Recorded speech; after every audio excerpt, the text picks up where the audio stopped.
Johnny సినిమాని గతంలో మీరు డైరెక్ట్ చేసి ఆ టైంలో కొంత ఫ్లాప్ అనే ఇబ్బందికరమైనటువంటి వాతావరణాన్ని కలిగించుకున్నారు. ఈ సినిమాలో మీరు లాస్ట్ క్లైమాక్స్ మీరే డైరెక్ట్ చేశారని చెప్పేసి చెప్తున్నారు. దానికి అప్పటికి ఇప్పటికీ ఏంటి ఎలాంటి చేంజ్ని మీరు గమనించారంటే? అలాగే అంటే నేను జానీ నిన్న కూడా చెప్పానంటే నాకు ఏమనిపించిందంటే, ఒక సినిమా తీసేటప్పుడు చాలా నలుగుతూ ఉండే. నేను చెప్పేది సినిమా అనేది ఒక్కటే కష్టపడేది కాదు, ప్రతి ఒక్కటే ఈవెన్ ఒక చిన్నపాటి ఉపాధి శ్రామికుడు కూడా కష్టపడతారు, యుద్ధం చేయాలి పట్టుకోటి కోసం. సినిమా ఏంటంటే చాలామంది డబ్బులు చాలా గ్లామరస్గా కనిపిస్తుంది ఫిల్మ్ ఇండస్ట్రీ. దానికి నేను ఒక చిరంజీవి గారు లాంటి అన్నయ్య ఉండి, నేను సక్సెస్ఫుల్ అయిన యాక్టర్గా ఉండి, ఖుషి తర్వాత వరుసగా విజయాల తర్వాత కూడా ఒక జానీ అనే సినిమాని నేను డైరెక్ట్ చేసేది ఆడకపోయిన వెంటనే ఒక 5 రోజులు 10 రోజులు నెల రోజుల తర్వాత ఫస్ట్ షో పడింది, ఇది బాగలేదు అనగానే వెంటనే మొత్తం ఫైనాన్షియర్స్ డిస్ట్రిబ్యూటర్స్ అందరూ నా ఇంటి మీదకి వచ్చేసారు. మాకు డబ్బులు రావట్లేదు, ఇప్పుడు ఏం చేస్తాం?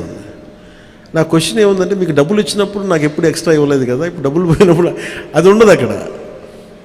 సో నేను కంప్లైంట్ చేయట్లేదు. అంటే నాకు ఏమనిపించిందంటే, ఫస్ట్ టైము నాకు చాలా ఒక కాలంలో చెప్పిన అన్ని బంధాలు ఆర్థిక బంధాలు నాకు అది గుర్తొచ్చింది. నేను ఆ రోజు మొత్తం నా రెమ్యునరేషన్ తీసుకోలేదు, ఇచ్చేసాను. నాకేమనిపించిందంటే ఒంటరితనం అనిపించాను.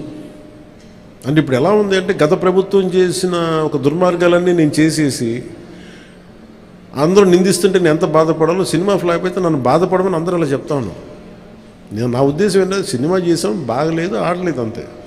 కానీ దానికి ఏంటి ఏదో ఒక కొంపలంతా మునిగిపోయినట్టు ఇలా మొక్కలు పెట్టుకున్నారండి. అందరూ డీలా అయిపోయి ఓకే నష్టపోతే ఎంత నష్టపోయింది చూద్దామని చెప్పి ఫైనల్ నేను ఏం చేయగలిగింది, బాబు నాకు ఇచ్చిన రెమ్యునరేషన్ ఇది, నాకు రూపాయి వద్దు తీసుకోండి అని చెప్పి నేను ఇంకో 15 లక్షల అప్పు నేను తీసుకున్నాను. దాని తర్వాత ఇంకోళ్ళ దగ్గర ఆ అనుభవం నన్ను చాలా బలమైన వ్యక్తం చేసింది.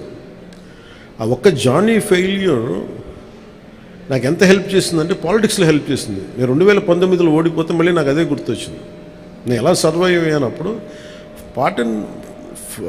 Failure is a part and parcel of growth.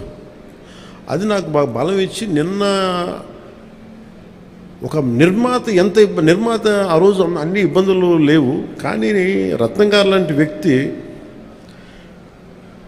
ఒక చిన్నపాటి మేకప్ అసిస్టెంట్గా ప్రారంభించిన వ్యక్తి, అంచెలంచెలుగా శంకర్ లాంటి వాళ్ళతో సినిమా తీసి పాన్ ఇండియా సినిమాలు తీసిన వ్యక్తి ఈ రోజున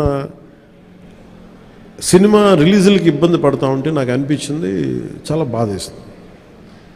ఇది నాకు అందుకని నేను దగ్గరుండి ఈ సినిమాని ప్రేక్షకుల దగ్గర తీసుకెళ్ళాలనేది నిర్ణయించుకున్నాను. సో నాకు అందుకు అనిపించింది అన్నమాట. అందుకని నా జానీ అనేది ఎందుకు వచ్చిందంటే, ఇంత ఫీబుల్గా ఉంటారు. అంటే మనీ దగ్గరికి వచ్చేటప్పటికి అందరూ నువ్వు చస్తావో పెడతావో తెలియదు కానీ మాకు ఇలా కట్టాలి అందుకు ఒకసారి ఇర్లాజికల్గా ఉంటుంది. సో అలాంటి సమయంలో నాకు ఆయన అండగా నిలబడాలి. అందుకని that's reason why I quote. అందుకని క్లైమాక్స్ ప్రత్యేకించి నేను ఎందుకు చెప్పానంటే, అప్పుడు నేను కొన్నిసార్లు నేను బుల్డోజ్ చేసుకుని వెళ్ళాల్సింది, కొన్నిసార్లు రైట్ నిర్ణయం మన మనసుకు తెలుస్తుంది యాజ్ అ ఫిల్మ్ మేకర్గా. కొన్నిసార్లు పక్కన వాళ్ళు మాటలు నేను అసలు ఎప్పుడు పక్కన వాళ్ళ మాటలు విన్నాను. కానీ ఈ ఫిల్మ్కి వచ్చేటప్పటికి ఈసారి ప్రత్యేకించి ఎట్టి పరిస్థితుల్లో నేను పాలిటిక్స్లో ఉన్నాను, సినిమాలు బాగా చేయడేమో అన్న సందేహం ఎక్కువ మందికి ఉంటుందని చెప్పి ప్రత్యేకించి శ్రద్ధ పెట్టి చేశాను. సో క్లైమాక్స్ కూడా ఎందుకు చేశానంటే, నేను చాలా సంవత్సరాలు అయిపోయింది యాక్షన్ కొరియోగ్రఫీ చేసి, రియల్ లైఫ్లో వీళ్ళతో గొడవలు పడుతున్నాను, సినిమాల్లోనే యాక్షన్ కొరియోగ్రఫీ చేశాను.